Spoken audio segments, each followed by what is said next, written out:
Vamos a seguir estudiando el libro de Efesios y vamos a seguir extrayendo la sabiduría de Pablo en esta carta. No se olvide usted que cuando hablamos en el capítulo 1, dijimos que Pablo nos está revelando cuáles eran las bendiciones espirituales que nosotros teníamos en Cristo. Y nos dio a conocer Pablo, y también Pablo ora por la iglesia y le pide a Dios que le dé revelación y que le dé sabiduría y entendimiento. En el capítulo 2 también el apóstol Pablo nos deja enseñanzas y veíamos y analizábamos, ¿verdad?, que cada uno de nosotros hemos llegado a la salvación a través de la gracia. El capítulo 2 específicamente está hablando de la salvación a través de la gracia, de lo poderoso que fue Dios, de lo amoroso. Aun cuando nosotros merecíamos otro destino, Él quiso despertarnos y Él quiso resucitarnos cuando estábamos muertos en delitos y en pecados. El capítulo 3, que fue el último que vimos, nos enseñaba el apóstol Pablo de cómo él fue encomendado a poder llevar la palabra a judíos y a gentiles. Y nos enseñaba el capítulo 3 cómo de los dos pueblos el Señor hizo uno solo, que hoy podemos conocer como es la iglesia. Dice que derribó el muro que los separaba tanto a los judíos como a los gentiles, y de los dos hizo un solo pueblo, o sea, un solo cuerpo. Los 3 primeros capítulos el Señor nos está revelando la maravillosa gracia de su amor, nos está revelando todos los regalos que Él tiene para la iglesia. Pero en el capítulo 4, hoy día Pablo ya se comienza a poner un poquito más complicado, y todo lo que el apóstol Pablo ha venido hablando en las primeras 3 cartas, ahora dice, pónganlo en práctica. Y es allí donde la cosa se complica un poco, porque del dicho al hecho hay mucha diferencia. De decirlo es fácil, predicarlo es fácil. Pero Pablo en el capítulo 4 le comienza a hincar el diente a la iglesia para que todo lo que él le ha venido hablando, ahora la iglesia lo comience a vivir. Así que mira bien serio que está a tu lado, dile, hoy día te van a hablar. El capítulo 4 tiene que ver con los deberes de los miembros del cuerpo de Cristo. En primer lugar, como vemos en los versículos del 1 al 6, debemos guardar la unidad del Espíritu en el vínculo de la paz. El cristiano debe andar como es digno de la vocación a la cual nosotros hemos sido llamados. Y esta unidad ayudada por Dios da al cuerpo diversidad de dones que lo vamos a ver y lo vamos a detallar más adelante. Pero vamos a leer los primeros versículos. Pablo dice en el capítulo 4 de Efesios: yo pues preso del Señor, os ruego que andéis como es digno de la vocación con que fuisteis llamados, con toda humildad y mansedumbre, soportándoos con paciencia los unos a los otros en amor, solícitos en guardar la unidad del Espíritu en el vínculo de la paz, un cuerpo y un espíritu como fuisteis también llamados, en una misma esperanza de vuestra vocación, un Señor, una fe, un bautismo, un Dios y Padre de todos, el cual es sobre todos y por todos y en todos. Pero a cada uno de nosotros fue dada la gracia conforme a la medida del don de Cristo, por lo cual dice, subiendo a lo alto llevó cautiva la cautividad y dio dones a los hombres. Y eso de que subió, ¿qué es? Sino que también había descendido primero a las partes más bajas de la tierra. El que descendió es el mismo que también subió por encima de todos los cielos para llenarlo todo. Y él mismo constituyó a unos apóstoles, a otros profetas, a otros evangelistas, a otros pastores y maestros, a fin de perfeccionar a los santos para la obra del ministerio, para la edificación del cuerpo de Cristo.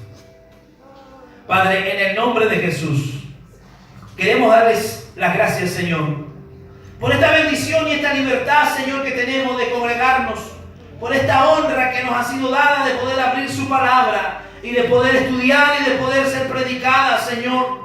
Pido en esta hora que a través del Espíritu Santo puedas hablar a cada vida, puedas llevarte toda tristeza, toda ansiedad, todo miedo, puedas sacar, Dios mío, todo lo que no es tuyo en este lugar, y que tu palabra sea grandemente glorificada a través del Espíritu Santo, que pueda hallar cabida en el corazón para quien usted la envía esta noche y que podamos ser edificados. Callamos toda voz ajena a la de tu Espíritu Santo, echamos fuera todo espíritu que se opone y declaramos este lugar libre y nuestras mentes sujetas al poder de tu palabra, en el nombre poderoso de Jesús.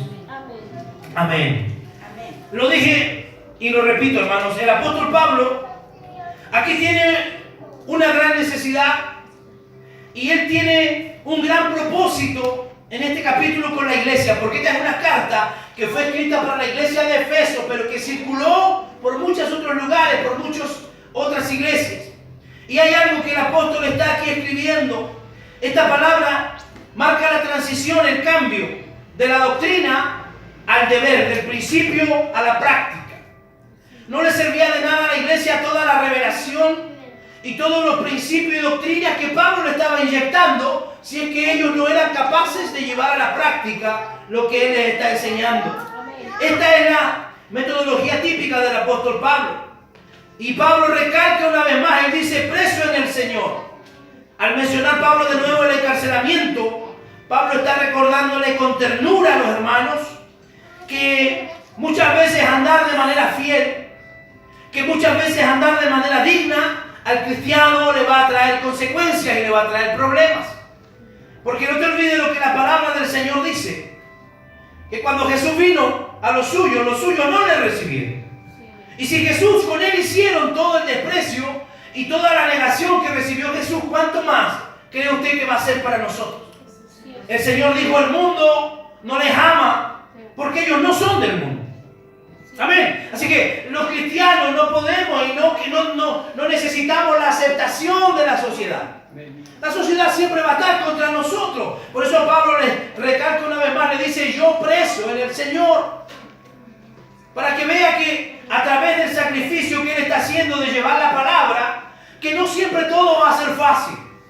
Que no siempre todo va a salir, hermano, como diría alguien, a pedir de boca. Sino que Pablo aquí le está diciendo con ternura que a veces la fidelidad en la vida cristiana le puede traer resultados costosos. Y que él había pagado un alto precio en su vida personal por la causa de la obediencia al Señor. Todo cristiano que quiera hacer la voluntad de Dios va a tener oposición. Todo cristiano que quiera servir fielmente al Señor va a ser víctima de oposición. El libro y el Evangelio dice que el reino sufre violencia. El reino de los cielos no es un reino quieto. El reino en el cual tú y yo hemos entrado al recibir el Evangelio no es un reino pacífico. Es un reino que todos los días sufre violencia. Todos los días el enemigo está tratando de hacer caer a los cristianos. Todos los días el enemigo tiene, hermano, por meta hacer caer a los ministros del Señor. Hacer caer a los débiles, jugar con los tibios. Pero el Señor dijo, ¿quiénes son los que arrebatan el reino? Los valientes. Los violentos, dice otra traducción. Esa palabra, para servir al Señor, hay que ser valiente. Esto no es para cobardes. El libro de Apocalipsis dice que los cobardes estarán fuera. Así que mira que está a su lado, dígale, esto es para valientes. Mira que está atrás suyo, dígale, esto es para valientes. Algunos dirán, no, pastor, yo en el mundo era terrible. No estoy hablando de esa valentía. Porque si usted hubiera sido terrible, no tenía por qué andar con pistola, con cuchillo, con nada de eso. Entonces no era tan terrible como usted pensaba. En el Evangelio hay que ser valiente. Amén. ¿Cuántos dicen amén? ¿Por qué? Porque van a haber críticas. Amén. Y hay mucha gente que por poquito se duele y se van de las iglesias. Esto es como Arturo Vidal, que lo criticaron un poquito y está renunciando a la selección. Llorones. Así hay muchos cristianos en la iglesia. Ustedes leen un poquito que le habla fuerte, y se quiebran y se van de la iglesia. El Evangelio es para valientes. Amén. ¿Cuántos dicen amén? Es para valientes. Aquí usted va a pasar lo que usted nunca se imaginó. Si a usted le dijeron ven a la iglesia, que aquí es todo happy, le mintieron.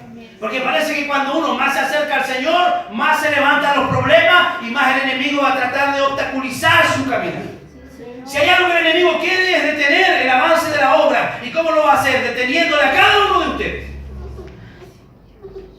Usted no va a ver al enemigo venirse con su capa roja, con sus patas de chivo, con sus cuernos, como la gente lo pinta. No. Muchas veces el enemigo va a usar a su propia familia. Muchas veces el enemigo va a usar a sus propios hijos, a su propio esposo. ¿Para qué? Para detener la obra, porque lo único que él quiere es eso. Pero la obra no se va a detener, hermano. La obra no se detiene porque siempre hay gente que lleva el estandarte y que lleva la bandera de Jesucristo. Mientras algunos se van descayendo, mientras algunos se van deslizando, hay otros que están dando su vida por la causa de Cristo. Así que el reino y el evangelio es solo para valientes, para ponerle el pecho a la bala. Los cobardes le ponen la espalda a la bala. Viene el problema y salen arrancando al tiro. No, hermano, hay que ser fuerte. En el Señor hay que ser fuerte. Jesús lo dijo, va a haber aflicción. Pero confíen, dijo él. Así como yo pude vencer, ustedes podrán vencer. Por eso Pablo le habla con ternura a los efesios que deben andar con fidelidad en la vida y muchas veces le va a costar. Y que él había pagado un alto precio en su vida personal a causa de su obediencia al Señor. Ojo. Hoy día la gente no quiere pagar el precio que significa servir a Cristo. Hoy día muchos se llaman cristianos, pero no están dispuestos a pagar el precio. Y el precio que se debe pagar es alto, hermano, porque el precio que él pagó fue su preciosa sangre. Entonces yo debo estar dispuesto, como dice la Biblia, a veces a dar aún la vida por nuestros hermanos. Negarme absolutamente a mí mismo y hacer la voluntad del Señor. Pero Pablo aquí le está diciendo a la iglesia que deben andar como es digno de su vocación. La palabra de andar se emplea con frecuencia en el Nuevo Testamento para aludir a la conducta diaria. Cuando Pablo le habla a la iglesia, le dice que andéis como es digno de la vocación, no se está refiriendo a los servicios. No se está refiriendo que andéis dignos en los cultos. Se está refiriendo que ellos deben andar dignamente en la vida diaria. Porque el evangelio, hermano, es un estilo de vida. El evangelio no es religión. Ojo, ¿cuántos lo sabían? El evangelio no es una religión. El evangelio es un estilo de vida. El Señor nos despertó, nos resucitó cuando estábamos muertos en delitos y pecados. Y Él dice, ahora eres una nueva criatura. Todo lo viejo quedó atrás. Y ahora son todas hechas nuevas. Entonces el apóstol aquí tiene en mente y encarga a la iglesia que anden como es digno en la conducta diaria. ¿Cuál es nuestro comportamiento diario? ¿Cómo nos estamos comportando nosotros diariamente como iglesia? Dios nos ha llamado por medio del evangelio. Es un llamado glorioso el que hemos recibido. Hemos respondido al llamado, somos los llamados. Así es la idea de la iglesia. Antes anduviste siguiendo las corrientes del mundo, conforme al príncipe de la potestad del aire, el espíritu que ahora opera en los hijos de desobediencia. Pero ahora debemos andar en buenas obras. ¿En qué debemos andar? En buenas obras. ¿Cree usted que es posible andar en medio de este mundo pecaminoso en buenas obras? ¿Cree usted que es posible en este año, en medio de todo lo que vivimos, en medio de todo lo que el mundo mueve, hermanos? ¿Cree usted que es posible apartarse y guardarse para el Señor? Siempre ha sido posible. Siempre ha sido posible. Ahora debemos andar en buenas obras, las cuales Dios preparó de antemano para que anduviéramos en ellas. La palabra digno sugiere algo del mismo peso o de mucho valor. Debe haber consecuencia entre nuestra vida y nuestra profesión. Allí hay un terrible desequilibrio, hermano. Conozco a mucha gente y conozco a muchos cristianos que habla bonito, que profesa bonito, pero que su vida no va de acuerdo a lo que él predica o enseña. Y muchos de ustedes lo han vivido también. Han estado en iglesias donde se dice mucho y se hace poco. Han estado en iglesias donde a usted se le prohíbe hacer esto, pero ellos lo están haciendo. Usted ha conocido gente que dice, no hay que hacer esto, pero ellos lo están haciendo de a montones. En el fondo el Señor está hablando de esa manera y se dirige como a gente que tenía las características de los fariseos. Los fariseos eran hombres que leían la palabra, eran hombres que estudiaban la palabra. Pero Jesús aconseja una oportunidad y le dice, ustedes escúchenlo, pero no hagan lo que ellos hacen. Porque hay mucha gente que su vida tiene una dicotomía. Dicen una cosa, pero están haciendo otra. Entonces, ¿cuál era la responsabilidad aquí de Pablo? De que la gente ande de manera digna. Dile al que está a tu lado, camina de manera digna. En todo sentido de la palabra. Yo debo vestirme de manera digna. Usted debe vestirse de manera digna. Sobre todo para venir a la casa del Señor. Porque aquí nos venimos a presentar, ¿verdad? ¿Ante quién?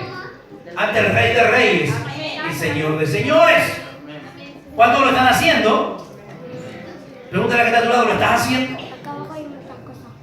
Yo conozco hermanas que cuando tienen que ir a reunión al colegio, uy, que se arreglan. Pero para venir a la iglesia con suerte se peinan. ¿Qué cree usted que es más importante? ¿Una reunión de un colegio o venir a alabar al Señor? ¿Sabía que no voy a decir? Pero es así. Le da más valor a lo secular, le da más valor a lo mundano, pero no llevan una vida, hermano, de vocación, una vida digna del Señor. Cuando yo tengo que venir a la casa del Señor, tengo que venir de manera digna, en mi vestir, en mi hablar. Mi hablar debe ser de manera digna. Yo no puedo hablar como habla el mundo. No puedo. No debo hablar como habla el mundo. Yo debo tener una manera diferente de expresarme y de dirigir. ¿Por qué? Porque el mundo es irreverente, el mundo es irrespetuoso. Allá afuera pareciera que el que es más garabateo, oh, ese tipo sí es especial. No, no es así, hermano. Cada uno de nosotros debe de hablar de una manera digna. Como lo decía alguien el otro día, no sé si era mi hermano Josué, parece, yo me propuse, decía él, yo no hablar nada que no glorifique al Señor. Y es verdad, porque a veces los cristianos somos tan fáciles para hablar. Tenemos a veces ese lapso, hermano, en que debiéramos filtrar lo que vamos a decir, pero muchas veces lo pensamos y lo decimos. Y a veces nosotros nos estamos llegando al mismo nivel que el gentil que no conoce al Señor. Así que dígale al que está a tu lado, debes hablar de manera digna. Debe hablar como un hijo de Dios. La noción de andar se emplea, hermano, en la vida diaria. Esta frase introduce el tema para los capítulos que siguen. Esa palabra digno transmite la idea de vivir conforme a la posición que uno tiene en Cristo Jesús. Yo no sé si usted sabe cuál es su posición en Cristo, pero yo sí sé cuál es la mía. Yo no puedo ponerme un chori y una hawaiana e ir a pedir audiencia a la municipalidad porque no me van a pescar ni en bajar. ¿Cómo tengo yo que presentarme allá? Como es digno de la vocación. Si yo soy un siervo del Señor, tengo que vestirme como un siervo del Señor. Si yo soy un hijo de Dios, tengo que vestirme como un hijo de Dios. Porque se representa eso cada día en la vida diaria y cada uno de nosotros debe saber cuál es nuestra posición en Cristo. Sí, Señor, amén. El hecho de que yo me baje del púlpito ahora y me vaya a mi casa, no dejo de ser ministro, no dejo de ser pastor. Pero cuando la gente no entiende quién es en Cristo, son una persona en la iglesia y son otros en la casa.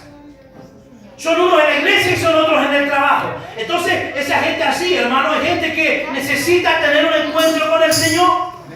Porque cuando nosotros entendemos cuál es nuestra posición, nos vamos a comportar de la manera digna como debe ser. Digno transmite la idea de vivir conforme a la posición que usted ocupa en Cristo el Señor. El apóstol urgió a los lectores a que fueran todos lo que el Señor desea y que les da poder en abundancia para lo que sea.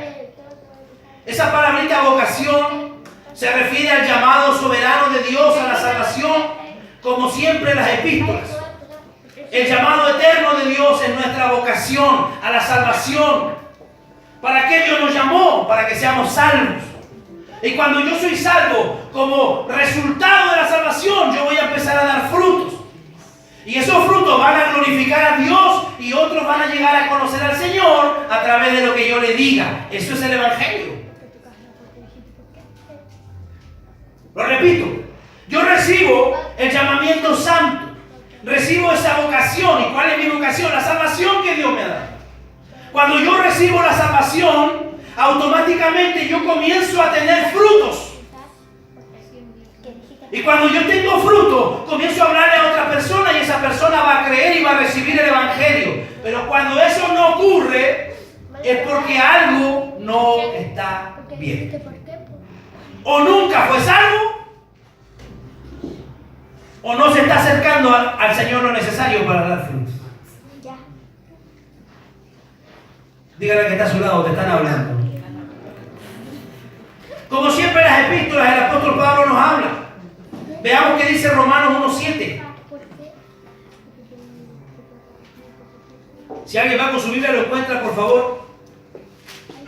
Romanos capítulo 1, verso 7, hablando de la vocación.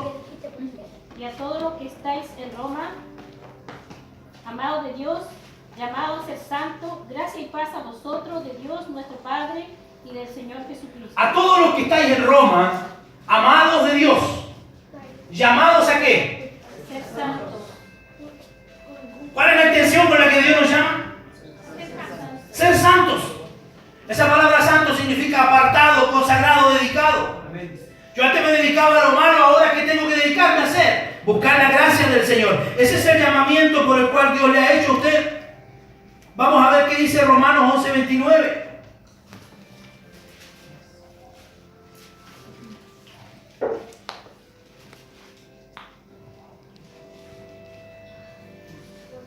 Porque irrevocables son los dones y el llamamiento de Dios. Quiere decir que Dios no puede volver atrás. Hoy día te salvo y pasado mañana te pierdes. No, no es así. Dios lo llama a usted y ese llamamiento es irrevocable. No hay diablo, no hay demonio, no hay nada que lo pueda sacar a usted, arrebatar de la mano de Dios. Entonces, ¿qué entendemos? Que hay mucha gente que no ha sido llamada y que no ha sido salvada. Cuando usted ve que alguien está haciendo algo que no corresponde, bueno, ese tipo nunca fue salvo. Porque un salvo, ¿qué es lo que hace? ¿Qué decía el versículo recién? Fue llamado para ser ¿qué? Santo. ¿Qué dice Filipenses 3:14?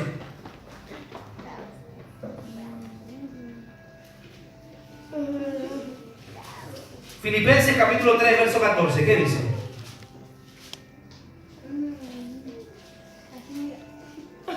Prosigo a la meta, al premio del supremo llamamiento de Dios en Cristo Jesús. O sea, está hablando de alguien que se esfuerza. Está hablando de que cada uno de nosotros que andemos de manera digna a la vocación a la que hemos sido llamados. Versículo 2. ¿Cómo debo andar en esa vocación, hermano? Con toda humildad y mansedumbre, soportándoos con paciencia los unos a los otros en amor. Soportándoos con paciencia los unos a los otros. Alguien decía, a mis amigos los elijo yo. Y es real. Pero a los hermanos Dios los impone. ¿Se entendió? A los amigos usted los puede elegir. Pero a los hermanos Dios los coloca. ¿Y qué tenemos que hacer? Soportarlos, dice, unos a otros. Los hermanos Dios los ha traído y los ha establecido. Y en la labor nuestra, ¿cuál es? Amarlos. Aunque usted a veces no lo tolere, aunque no sea muy simpático con usted, usted tiene que amarlos. ¿Y cómo debemos servir aquí? Con humildad. Es un término que no se encuentra en el vocabulario latino griego del tiempo de Pablo. Parece que la palabra griega fue acuñada por los cristianos, quizás por Pablo mismo, para describir una cualidad que no podía describirse con otras palabras existentes en la época. Pero el diccionario Larousse dice que humildad que se rebaja voluntariamente. Si esto describe nuestro carácter, ya hemos dado el primer paso importante para efectuar buenas relaciones con los hermanos. No tenga más alto concepto de sí que el que debe tener, sino que piense de sí con cordura. No seáis sabios en vuestra propia opinión. Cada uno de nosotros, dice la palabra aquí, que debe tener, y no puede tener un concepto más alto que el que debe tener, sino que tiene que ser humilde. A veces es necesario, lo que dijo Juan el Bautista, es necesario que yo mengue para que otro crezca. A veces es necesario, hermano, menguar para que otro pueda crecer. Esta cualidad del carácter de Dios, mandada en la primera bienaventuranza, también describe y refleja la gracia noble de Cristo. Cristo era humilde. Y a veces malinterpretamos la palabra humildad. A veces creemos que alguien humilde es débil. Y no es así. La humildad no tiene que ver con la debilidad. Moisés fue una persona humilde. Dice que no había otro tipo más manso que él, pero tuvo un carácter para pararse a Faraón. Jesús dijo: aprendan de mí que soy manso y humilde, pero él tenía carácter para parársele a los demonios, carácter para parársele a los estudiosos de la época, hermano, y hacerle y reprocharle su incredulidad y su pecado. Mansedumbre es un producto inevitable de la humildad y se refiere a la actitud de un espíritu tranquilo, con emociones y mente bajo su control. La persona que es mansa es una persona que somete su carácter y que su carácter lo tiene bajo control. Lo contrario de eso, ¿qué podría ser? Alguien que es inestable. Alguien que usted le pisa el callo y salta. Alguien que usted le toca la oreja y se enciende. Pero todo lo contrario, el Señor quiere que la iglesia camine ¿cómo? Con humildad y mansedumbre. Dígale al que está a su lado: camine en humildad y en mansedumbre. En mansedumbre. Porque eso a veces se refleja, hermanos, y a veces se da a conocer en la iglesia. El carácter de la gente. El carácter. Y eso es algo que nosotros debemos trabajarlo y debemos entregárselo al Señor. ¿Cuántos dicen amén por eso? ¿A cuántos de ustedes le ha traído problemas su carácter? Levánteme la mano. ¿A cuántos le ha traído problemas su carácter? A ver. Porque algunos dicen: oye, se sacó el carácter de mi abuelita. Dicen: oye. No, el cristiano no puede tener el carácter de su abuelita. El cristiano debe tener el carácter de Cristo. ¿Y cómo era Cristo? Manso y humilde de corazón. También el Señor dice aquí en este versículo que debemos soportarnos. ¿Cómo? Versículo 3. ¿Cómo debemos soportarnos? Perdón, el 2. Soportarnos con paciencia.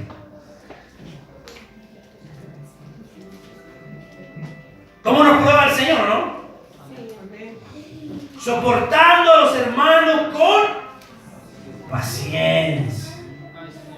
Uno dice: wow, si yo fuera pastor, ¿sabe qué? No, yo hace rato ya que hubiera hecho algo. Dice uno. Por eso andan con la espada ahí en la cartera y en el bolsillo con la espada. Llegáis a sacar y cortar cabeza.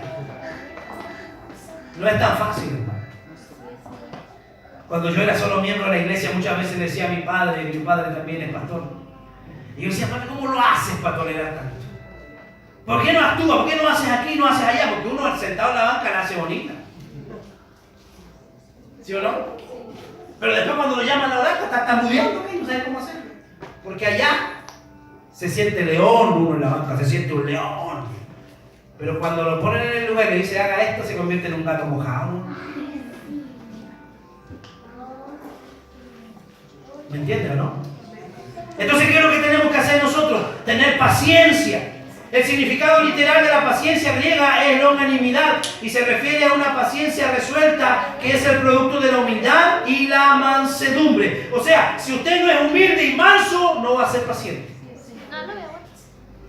Repito, si usted no es manso y humilde, usted no va a tener paciencia. Usted se va a comportar como Pedro, va a agarrar, no va a cortar orejas. No importando, hermano, que a veces ese no es el propósito del Señor. También lo dice aquí: soportando los unos a los otros en amor. La humildad y la mansedumbre y la paciencia se reflejan en un amor benévolo y aguantador a los demás que se expresa de forma continua e incondicional. Por eso dice que el más parecido al amor de Dios es el amor de una madre. Porque muchas veces, aunque la madre ve que su hijo está haciendo algo malo, ella lo ama, lo cuida, lo trata de ayudar, trata de tapar todo, porque es más parecido al amor de Dios. Pero la palabra del Señor aquí nos enseña que el amor debe ser un amor benévolo y aguantar a los demás, que se expresa de forma continua e incondicional. Yo amo a mi hermano porque Cristo lo ama. No porque mi hermano es buena onda, porque me invita a comer parrillada, porque me invita a una rosca, no. Unos waffles como el hermano Luis de repente. Muy de repente, sí.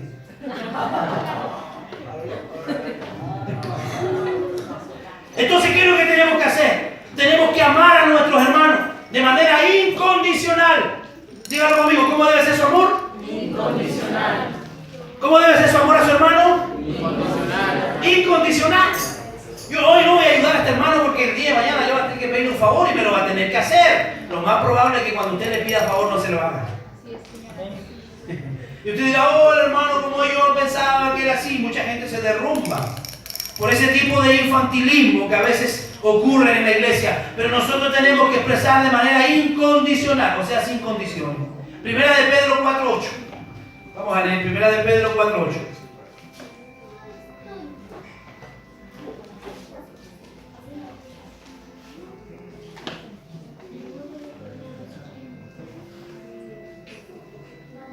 ¿Ya que lo tiene, por favor? Y ante todo, tened entre vosotros ferviente amor, porque el amor cubrirá multitud de pecados. Y ante todo, tened entre vosotros ferviente amor. Esa palabrita ferviente, ¿qué quiere decir ferviente? ¿Ah? Un amor encendido, un amor apasionado. Vosotros, dice, antes tened entre vosotros ferviente amor, porque el amor cubrirá multitudes de pecados. La Biblia dice que cuando abundó el pecado, sobreabundó la gracia. Bueno, el amor va a cubrir multitud de pecados. Significa eso, cuando alguien viene y ha cometido pecado, y cuando viene destruido, cuando viene arruinado a la iglesia, está solo con nosotros recibir y darle amor. No preguntarle, oye, ¿con quién pecaste? Porque a la gente a veces le importa más eso que restaurar. Oye, ¿y dónde fue? ¿Y cómo fue? Empiezan a entrar eso. Nosotros tenemos que cobijar al pecador. Tenemos que descubrir su pecado y darle la solución. ¿Cuántos dicen amén? Dice el libro de Proverbios, el que cubre su pecado no prosperará, pero el que lo confiesa y se aparta alcanzará misericordia. Entonces mi trabajo como hermano, mi trabajo como cristiano es cobijar al que ha fallado. ¿Cuántos lo creen así? Algunos dirán, no, pastor, a mí el que me la hace me la paga. No, entonces usted no es cristiano, usted se equivocó de iglesia. Porque nosotros hemos sido llamados a restaurar y a perdonar. Jesús dijo que si no le perdonas a los hombres sus ofensas, Dios no te perdonará toda esa lista de pecados que tú tienes. Así que háganla fácil. Para que le perdonen a usted esa tremenda lista, comience usted perdonando a su hermano. Dígale a que está a su lado, te perdono, hermano, dígase. Aunque no le haya fallado, dígaselo. Le perdono, hermano, dígaselo. Necesitamos amarnos, que se exprese de forma incondicional, como ahí dice, porque el amor cubrirá multitud de pecados. Podemos tomar ese texto y podemos hablar un poquito cuando Jesús se asoma en el lago y los discípulos lo ven en la barca y Pedro dice, maestro, si eres tú, déjame ir hasta allá. Y Jesús le dice, Pedro, ven. Pedro se baja de la barca, comienza a caminar y dice la Biblia que de pronto Pedro comienza a zozobrar, a hundirse porque quita la mirada del maestro y ve que las olas son grandes. ¿Cuántos saben esa historia? Amén. Amén. ¿Qué es lo que hace Jesús con Pedro?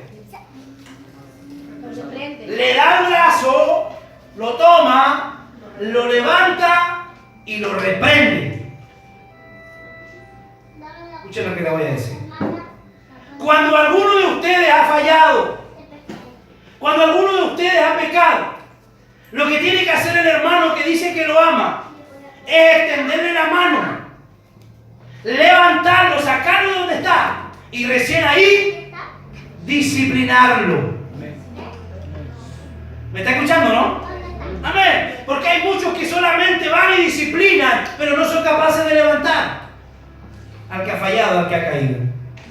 Dios nos ayuda a nosotros para hacer un ministerio de restauración, para hacer una iglesia de restauración, donde seamos capaces de lograr que la gente se encuentre nuevamente con Dios, aun cuando estén defraudados, aun cuando hayan caído en lo más bajo, hermano.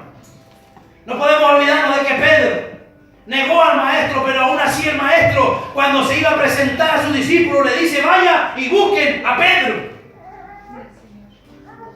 Así que dígale que está a su lado: el Señor te ama. Gloria a Dios. ¿Qué más dice la palabra del Señor allí? También, y muy relacionado con esto, cada miembro del cuerpo de Cristo debe ser manso. Una persona mansa, suave. ¿Cómo tiene que ser usted? Suave. ¿Cree usted que hay hermanos ásperos en la iglesia? Hay algunos que son ásperos en la iglesia. ¿Sí o no? Un poquito difíciles. Que Dios nos ayude. Que Dios bendiga a los hermanos de la iglesia. ¿Cuántos quieren que Dios bendiga a los hermanos? Amén. Que Dios bendiga a los jóvenes de la iglesia. Amén. ¿Cuántos están orando para que Dios bendiga a los jóvenes? Amén. A ver, déjame sumar arriba. ¿Cuántos oran por los jóvenes? Amén. Oremos para que ellos sean jóvenes apacibles, para que sean jóvenes mansos, para que sean jóvenes humildes. Porque he escuchado algunas quejas de los padres que sus hijos no son humildes. He escuchado a algunos padres aquí decir que ustedes no son humildes.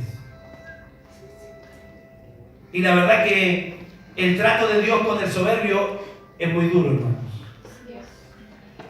Cuando Dios quiera que usted sea humilde, Él va a tener que quebrantarlo, así que mejor usted dispóngase en el Señor.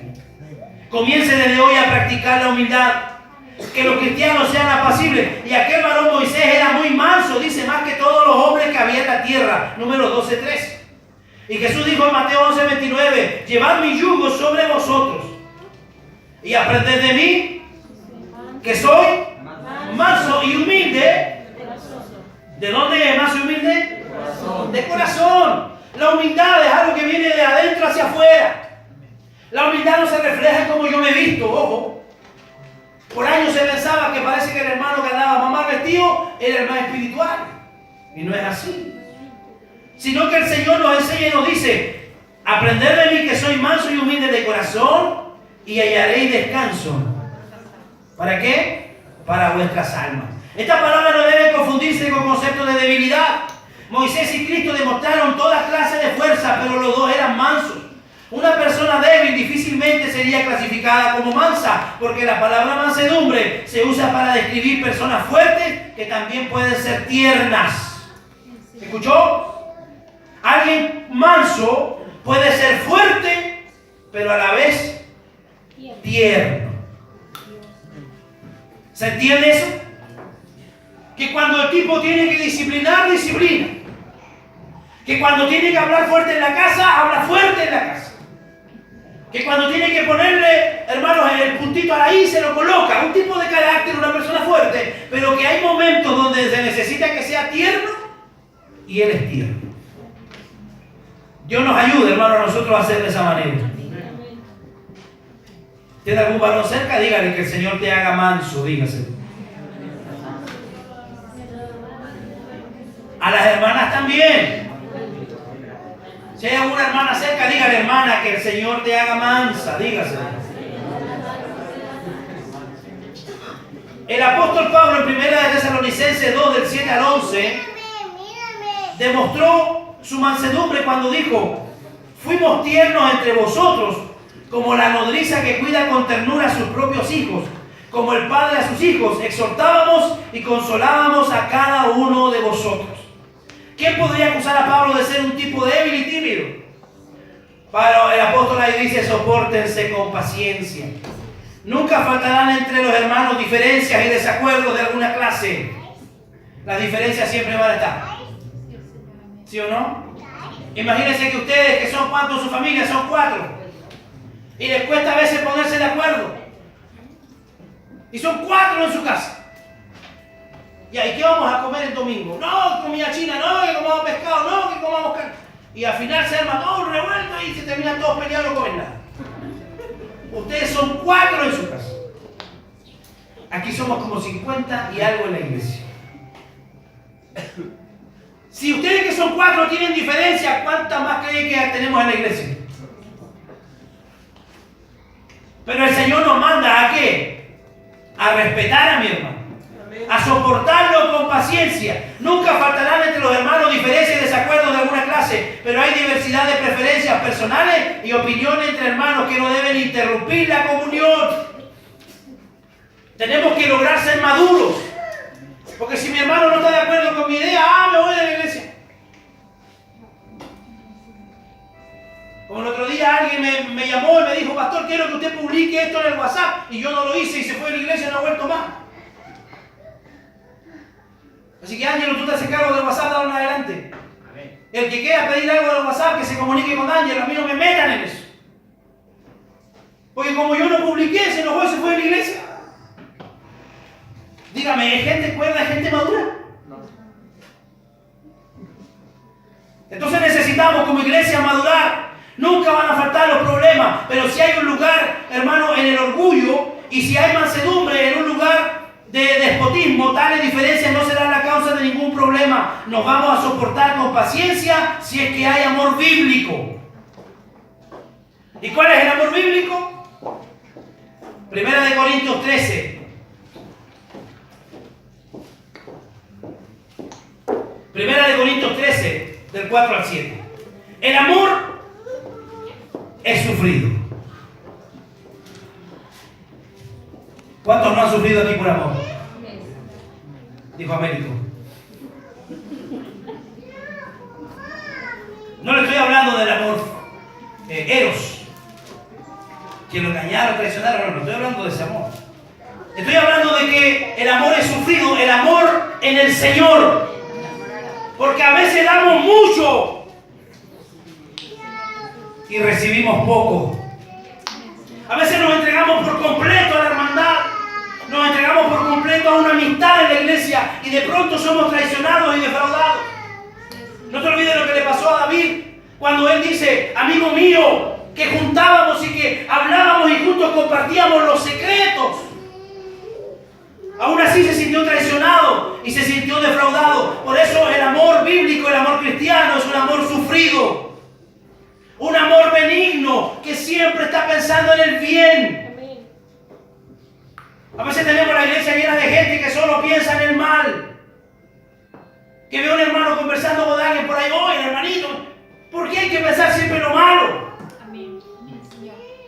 ¿Por qué usted tiene que siempre andar pensando de alguna manera y sacando pensamientos malos? El amor es benigno. Dígalo conmigo, ¿cómo es el amor? Benigno. O sea, siempre está pensando en el bien. No tiene envidia. Diga conmigo, fuera, la envidia. Una vez más, fuera, la envidia. Usted tiene que alegrarse cuando su hermano prospera. Usted tiene que alegrarse cuando su hermano es bendecido. Yo me alegro cuando ustedes son bendecidos, hermano, porque si usted es bendecido, usted va a bendecir la obra del Señor. Yo me alegro si usted es feliz, porque si usted es feliz, va a ser útil en la obra del Señor. Pero cada uno de nosotros dice, el amor no tiene envidia. Mira que está a tu lado, dile qué bueno que prosperas, hermano, dígaselo. Qué bueno que usted prospera. Qué bueno que puede viajar. Qué bueno que puede descansar, hermano. No tiene envidia. El amor no es jactancioso. ¿Qué significa eso? Que no se autovalora. Que no se exalta solo. El amor no es jactancioso. No se envanece. O sea, no se enorgullece. No hace nada indebido. No busca lo suyo. Los que son egoístas. El amor no busca lo suyo. El amor no se irrita. No guarda rencor. La Biblia dice, no se ponga el sol sobre vuestro enojo. Antes de que oscurezca, usted ya tiene que haberse reconciliado. No guarda rencor, no se goza de la injusticia, más se goza de la verdad. Todo lo sufre. ¿Cuántos están dispuestos a sufrirlo todo por Cristo aquí? ¿Hay alguien que está dispuesto a sufrirlo todo por Cristo? El amor todo lo sufre, todo lo cree, todo lo espera. todo lo soporta. El amor no se irrita, sino soporta con paciencia. No hay ningún conflicto entre las palabras humildad y mansedumbre y los mandamientos que requieren el reprender y redarguir, porque estos son actos de amor. Recuerde siempre que Cristo y Moisés eran muy mansos, aunque condenaron fuertemente toda rebelión contra Dios. Recuerde siempre eso, que una persona mansa, una persona humilde, va a vivir de acuerdo a la palabra del Señor. Y va a tener sus frutos. Y cuando es necesario aplicar la decisión, la disciplina, lo va a hacer. Porque lo está haciendo en el temor del Señor. Vamos al verso 13 que alcanzamos. Solícitos en guardar la unidad del Espíritu en el vínculo de la paz. La unidad del Espíritu. La unidad concedida por el Espíritu Santo a todos los creyentes verdaderos. Hay otro texto que dice que el Espíritu da testimonio de que somos hijos de Dios. Si usted tiene el Espíritu Santo, entonces no va a haber problema en que podamos juntos servir al Señor. No va a haber problema en que podamos juntos dedicar nuestra vida al Señor. En la unidad del Espíritu ha creado el vínculo de la paz, aquel lazo espiritual que rodea y liga a todos los que pertenecen al pueblo santo de Dios. Este vínculo es perfecto en el amor. La única manera como podamos lograr guardar el vínculo de la paz es a través del cordón del amor. Si yo no tengo amor, no voy a tener paz con mis hermanos. Y si yo no tengo paz con mis hermanos, no tengo paz con Dios. Ojo con eso. La Biblia dice, si alguno dice que ama a Dios, pero no ama a su hermano, es mentiroso.